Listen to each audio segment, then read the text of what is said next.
Plano ng Iran sa assassination kay Netanyahu ay nabigo. Ang gumawa pa ng assassination ay isang Israeli. Inakusahan ng mga autoridad ng Israel ang isang lalaking Israeli na Hudyo dahil sa hinikayat siya ng Iran upang ituloy ang isang balak na pagpatay laban sa punong ministro ng Israel na si Benjamin Netanyahu at iba pang matataas na opisyal.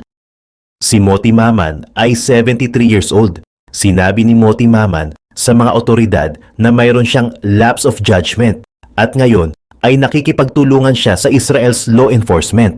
Inaresto ng Israeli police si Maman noong Agosto na sinabi niyang 2 beses siyang bumisita sa Iran upang makipagkita sa mga opisyal ng intelligence at ito ay nagbigay sa kanya ng iba't ibang task sa Israel.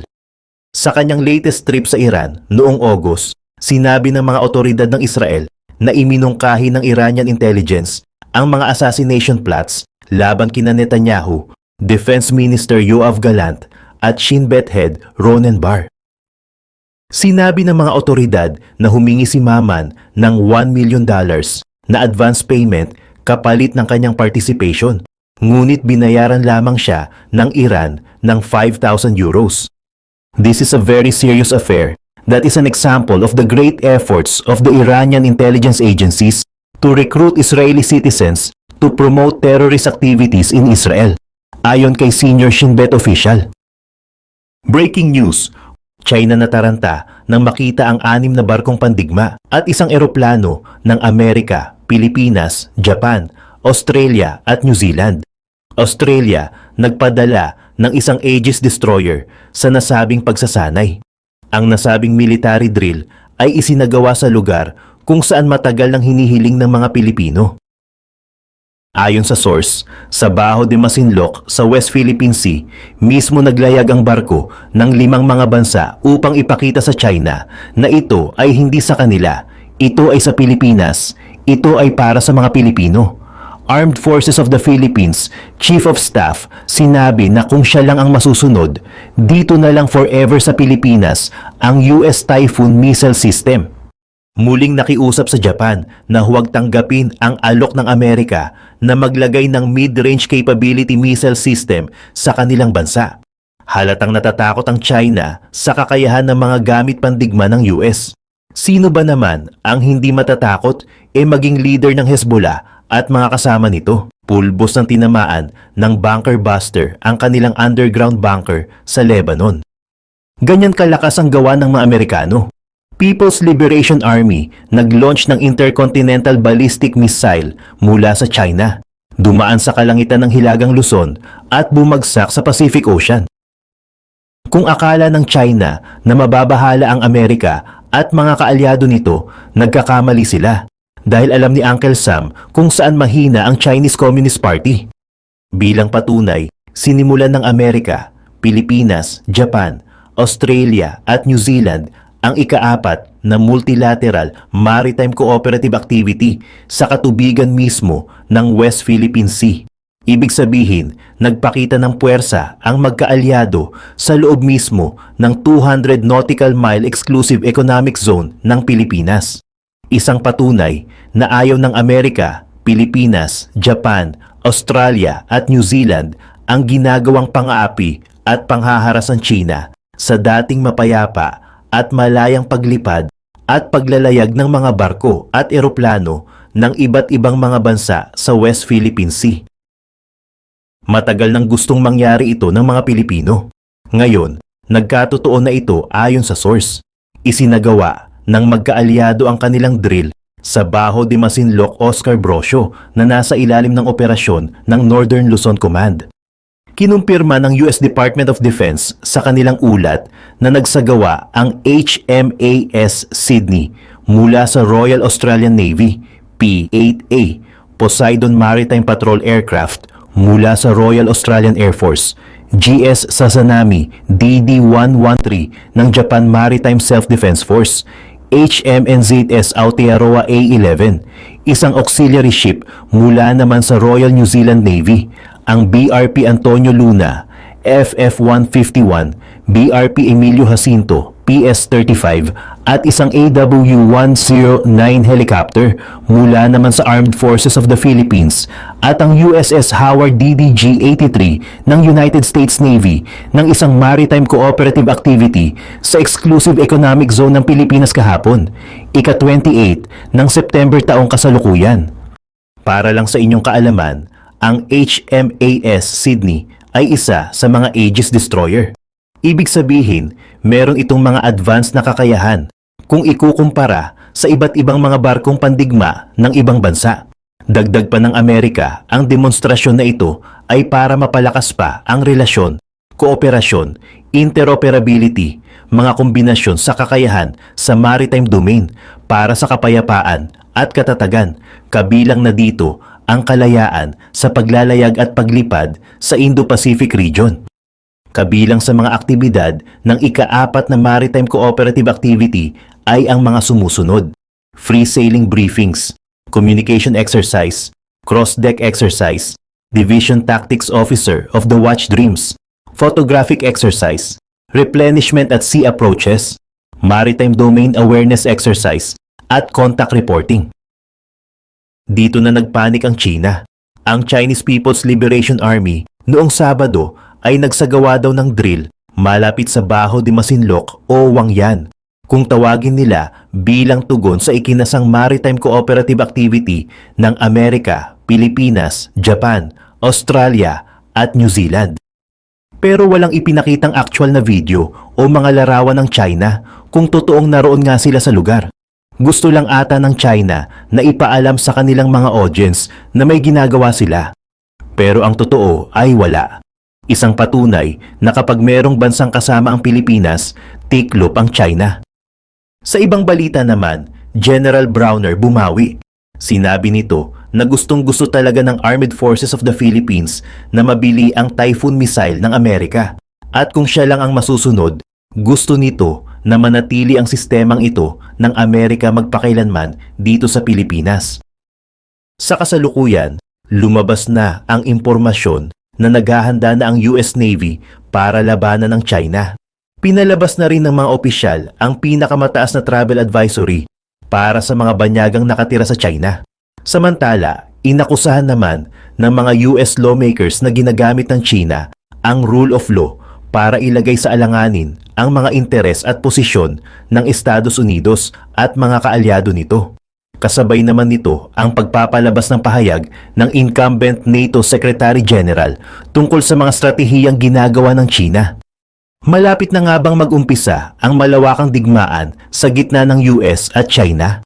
Ayon sa mga reports, pinahayag ng US Naval Operations Admiral na si Lisa Franchetti na pinapataas na ng Estados Unidos ang war readiness ng US Navy. Ang ibig sabihin nito ay naghahanda na ang US Navy para magkaroon ng mahigit 80% na war readiness at matumbasan ang mga plano ni Xi Jinping. Paraan din ito ng Estados Unidos upang makapaghanda sa posibleng pagsiklab ng digmaan sa 2027. Gumagawa na rin ng paraan ang Estados Unidos para makaabot sa 80% war readiness ang US Air Force. Importante ang taong 2027 dahil ito ang panahon na gustong sakupin at kontrolin ng China ang Taiwan. Kahit na hindi pwedeng suportahan ng US ang Taiwan sa depensa nito sa darating na digmaan, may kasunduan pa rin ang US sa Taiwan na magbenta ng mga armas. Para sa mga eksperto, ang kasunduang ito ay may strategic ambiguity. Hindi talaga klaro kung tutulong ba ang US sa depensa ng Taiwan. Importante rin naman kasi ang Taiwan sa US dahil parte ito ng mga islang humaharang sa Chinese Navy at sumasaklaw sa buong stratehiya at impluensya ng US. Halos 90% rin ng mga modernong barkong pandigma ng US ay binubuo sa Taiwan.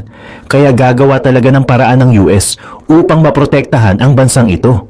Maraming pabrika sa Taiwan ang gumagawa ng microchips na ginagamit naman ng US para paandarin ang lahat ng kanilang mga makinarya mula sa iPhone hanggang sa fighter jets. Inilatag naman ni Franchetti ang mga importanteng layunin ng US Navy tulad ng pagpapabilis ng maintenance ng mga barkong pandigma, paggamit ng autonomous weapons at pagdoble ng recruitment operations. Binabantayan rin ng mga US strategists ang kilos ng iba pang malalakas na bansa tulad ng Russia at Iran. Alam naman ng mga US strategists na mas maraming warships ang hawak ng China ngayon. Kaya nakipag-ugnayan ngayon ang gobyerno ng US sa isang misteryoso at makapangyarihang kakampi upang pataasin ang shipbuilding capacity ng bansa. Ayon sa mga bagong reports, ang kakamping ito ay South Korea. Isang dahilan ang tinitingnan ng mga eksperto, ang kapasidad ng South Korea na bumuo ng mga barko at parte ng mga barko gamit nagmaraming shipyards. Bilang parte ng malawakang strategiya ng US sa Pasipiko, naglagay ang bansa ng mga missile system sa Pilipinas, ayon sa Philippine National Security Advisor.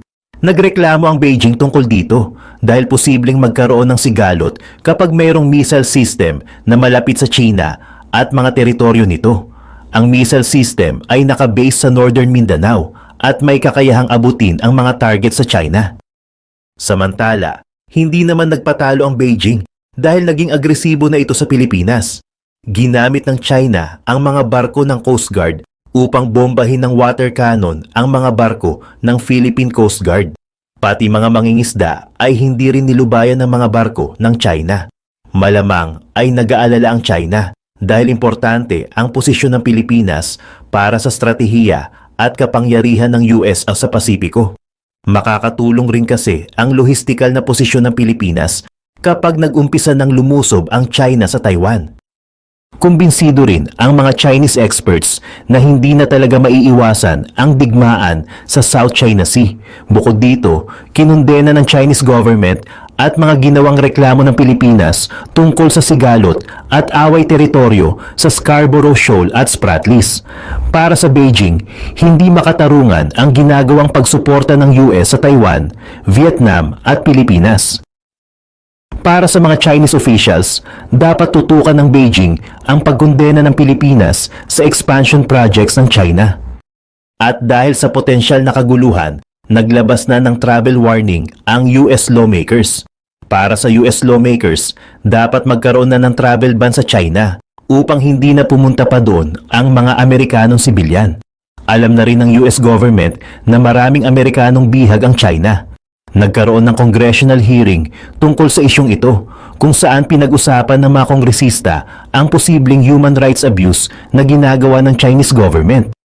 Naging usapin rin sa hearing ang sitwasyon na sinapit ng British journalist at fraud investigator na si Peter Humphrey. Si Humphrey ay na-detain sa China sa loob ng 2 taon dahil sa mga aligasyong wala namang basihan. Pinahayag ni Humphrey na hindi ligtas ang mga banyaga sa China at wala ring sapat na hustisya na makukuha sa Chinese courts.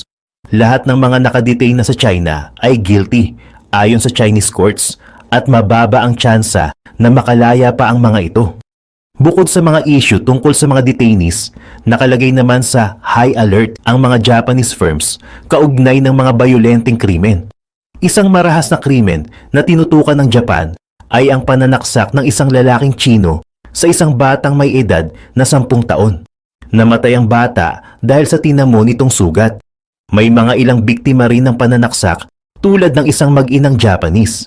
Kaya naman, gumagawa ng paraan ngayon ang mga Japanese lawmakers upang maprotektahan ang mga Japanese na nakatira sa China. Samantala, hindi naman nagkibit balikat ang China tungkol sa mga karahasang ito.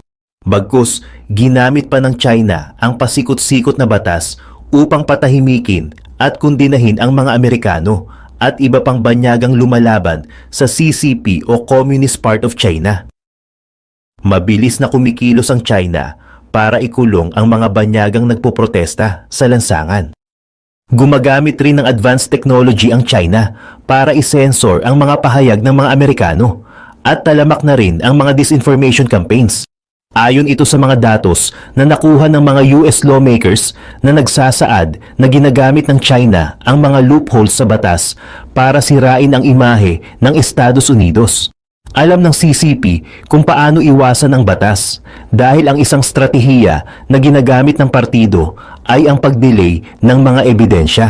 Walang magawa ang Washington tungkol dito dahil hindi rin basta-basta ang pagsasampa ng malakihang kaso laban sa China. Dumako naman tayo sa sitwasyon sa NATO. Kamakailan lamang, pinahayag ng NATO chief na mas importante pa ang kalayaan kaysa sa malayang pangangalakal o free trade. Para sa NATO chief, hindi dapat mabigyan ng oportunidad ang China na makakuha ng mga natural resources sa pamamagitan ng kalakalan. Kapag hindi napigilan sa global trade ang China, posibleng humina ang posisyon ng US sa global trade at maaapektuhan ang pagdaloy ng mga goods sa buong mundo. Nagkaroon na rin ng restricted export list ang China bilang parte ng strategiya nito sa pagkontrol ng daloy ng mga natural resources sa Asia at Europa. Importante ang mga natural resources at minerals sa paggawa ng mga armas at ang bansang may mahigpit na kontrol sa mineral trade ay mayroon ding malakas na impluensya sa global geopolitics. Lumabas rin ang reports na gumagawa ng paraan ang China upang sirain o guluhin ang takbo ng trade sa Taiwan. Maraming natural resources sa Taiwan at posibleng isa ito sa mga dahilan kung bakit gustong kontrolin ng China ang maliit na bansa. Posible rin na gumagawa ng mga hakbang ang China upang mapigilan ang depensa ng Taiwan laban sa pananakop ng Chinese Army. Sinabi rin ng NATO chief na gustong solusyonan ng US at mga kaalyado nito ang pagdepende nila sa China pagdating sa natural resources at minerals. Mas makakabuti nga naman ang long-term solusyon o mahabang pamamaraan kumpara sa pansamantalang strategiya lamang. Kung tutuusin, parang mas importante na ngayon ang rare earth minerals o natural resources kumpara sa mga langis ng Middle East. Ang rare minerals ay kailangan ng mga kumpanya at pabrika para makabuo ng mga weapon parts. Ayon sa datos, 70% ang global market share ng China sa rare earth minerals. Ano ba ang laman ng mga rare earth minerals na ito? Ang mga parte ng rare earth minerals ay 17 elemento na ginagamit sa electronics, computing, at marami pang bagay na sakop ng teknolohiya. Mahirap kuhain ang mga elementong ito dahil konti lamang ang konsentrasyon nila sa bawat bahagi ng rare earth minerals. Mataas rin ang environmental risk ng rare earth mining at maraming batas ang nilalabag ng mga mining companies. Hindi rin pulido ang operasyon ng mga rare earth mining companies, lalo na ang mga kumpanyang hawak ng mga kanlurang bansa. Mas maayos pa ang operasyon ng Chinese mining companies kahit na marami silang nilalabag na batas. Isang halimbawa ang mining company na Lynas. Nakatanggap ang Lynas ng mahigit $250 million na investment mula sa Japan noong 2011. Pero umabot pa ng 9 na taon bago magkaroon ng kita ang mining company. Sinabi ng CEO ng Lynas na halos 30 taon ang agwat ng China sa progreso sa rare earth mining. Napagiwanan na ang mga ibang bansa dahil matagal nang nagmimina ng rare earth minerals ang China. Samantala, sa Estados Unidos, handa ang gobyerno na mag-award ng $3 bilyong sa battery manufacturing sector para pataasin ang domestic battery production at bawasan ang pagdepende ng bansa sa China. Ayon sa impormasyon na nilabas ng gobyerno, posibleng makagawa ng 12,000 trabaho ang suportang pinansyal sa battery manufacturing sector. Posible ring makakuha ng $16 bilyong na investment funds ang sektor dahil na rin sa suporta ng gobyerno. Tulad na lamang ng kumpanyang Albemarle na makakatanggap ng $65 million para sa paggawa ng lithium-ion battery. Ang malaking kumpanyang Honeywell ay makakatanggap naman ng $125 million para sa mga battery facility operations nito. Bukod sa pagbibigay ng suportang pinansyal sa battery manufacturing sector, handa rin ang US government na kumalap ng mga importanteng minerals para sa paggawa ng electronic vehicles at iba pang mga gadgets. Tala, ito ay ang one of the best din na loan application. As of now, ay nakakapag-load na ako dito ng 25,000 pesos at napakaliit lang din ng interest.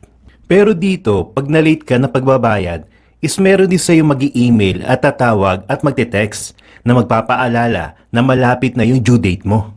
Pero kung nakalagpas ka nga sa due date mo, ay napaka-professional naman kausap ng mga customer service ng Tala. Dito, pwede mo silang kausapin. Or pwede mo silang kausapin, sabihin mo yung talagang reason mo bakit ka na late ng pagbabayad at mababait naman sila. So ayun, dito meron din matatanggap na rewards. Ang laki ng rewards dito, 200 pesos.